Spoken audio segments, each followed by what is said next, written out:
Unnikrishnan, the MD and CEO of Thermax, joins us on the sidelines of Ambit India's conference underway in London. Hi, sir. Thanks so much for joining in. First things first, do you think demand slowdown has bottomed out? Our understanding is that we are almost closer to the bottom. There is already some recovery visible in some of the sectors. Now, is it sustainable going forward is a different question.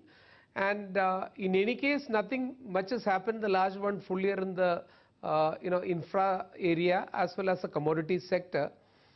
The regular sectors which are consumption oriented, we are still seeing continued investment happening.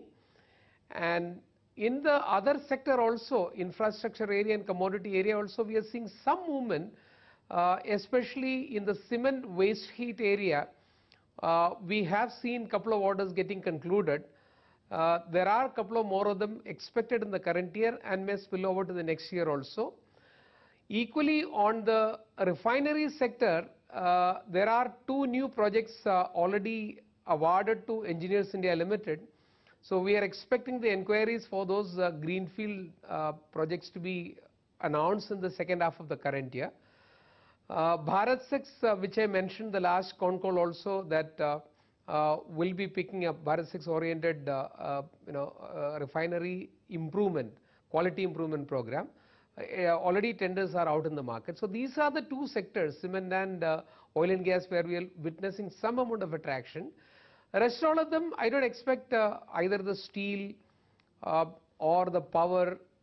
Maybe one or two more fertilizer expansions can also be happening in the current year. So these are the happenings in the commodity sector. Okay. Good afternoon and thanks so much for joining us on CNBC TV 18. Could you give us a breakup of your order book and revenue? What part comes from power and what percentage from the manufacturing side?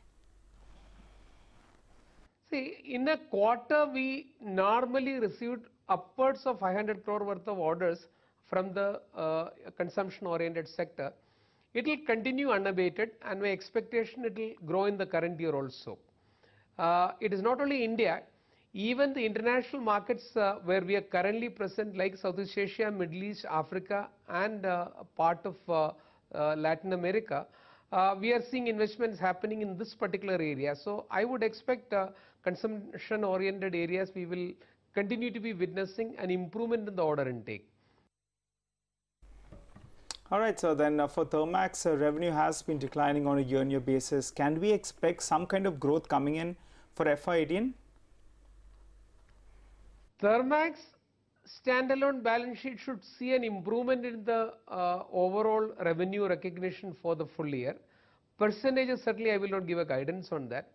But you may still find some negative in the current quarter. I may have to caution because of the fact that in the wake of GST implementation expected from 1st of July, there are many customers who have already indicated to us that please postpone the execution of orders or maybe invoicing and dispatch of materials for the month of June. So that may have a temporary impact for 1 quarter or 1 month. But otherwise, overall in the current year, I'm expecting an improvement in the top line for the company. Okay. We're all talking about the GST now that the rollout is imminent on 1st of July 2017. If you could tell us what will be the impact of GST on your value chain and how prepared are we? As I mentioned about GST implementation across the globe so far had been followed up with a marginal increase in the inflationary pressure. And I don't think India is going to be escaping that. That's my take right now. And of course, we'll have to wait and watch as it's going to be happening. And there would be some temporary hitch related to renegotiation with customers regarding the additional burden of GST for interstate sales. We're going to be certainly witnessing that. But these are going to be very minor in nature. Whereas another 1 year down the line or maybe 18 months down the line, we are expecting an improvement in the overall market, which would also be partially fueled by GST. All right, sir, how is the international business doing? You recently made an acquisition. Any more acquisitions that you're in discussions with? What acquisition that you made is in Poland. which I mentioned earlier, was to support our business foray into Eastern Europe, and also our intention to be entering the German market another time, where we earlier had a company, but this should be certainly helping us also to enter a German market with the standard heating products. So that is the intention related to the acquisition done. Going forward, are we going to look at seriously in the European market for further acquisitions? Yes, it's a firm answer. We are and we will be looking at opportunities available, because our current programs related to investment and capacity enhancement will be reaching to a conclusion in the current year, and going forward we will be looking forward to acquisitions also. Okay, sir, as we wrap up this discussion, if you could give us a sense of how competition is in the domestic market. Are we seeing increased competition from the Chinese player? Is pricing going to be under pressure? What are your thoughts on the same? See, in the power sector, there is hardly any projects going on, and we have not participated, at least I have not seen any new inquiries coming in worthwhile for us to be participating. So the competition is going to be remaining the same only. There won't be any change in the competition, at least for some foreseeable future, for the thermal power area. All right, sir, but just the final question from my end, then competition in the manufacturing segment, how is that coming up? And in fact, margins have been under pressure. What about working capital? Could you help us out with those details?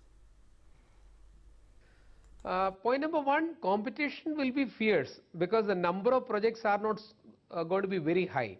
If there are too many projects going on, then it will turn to be a seller's market and you can demand a higher margin. Currently, with the limited number of contracts going to be available in the market, there will be a tough competition, but we can still protect the margin. With the competition also, we already learned how to survive in the market. Second, related to the credit offtake and also the pressure on the balance sheet related to outstanding and accounts receivables, we have performed far superior than the previous year by having our DSO, that days of sales outstanding, is improved by 6 days in the last year. It's a major achievement, and going forward also we will ensure that we do business where we are able to collect our money, and we would rather not accept orders where we are not very confident about collecting our money. That's a principle that we are with which we are operating our organization. Okay, thank you very much for that.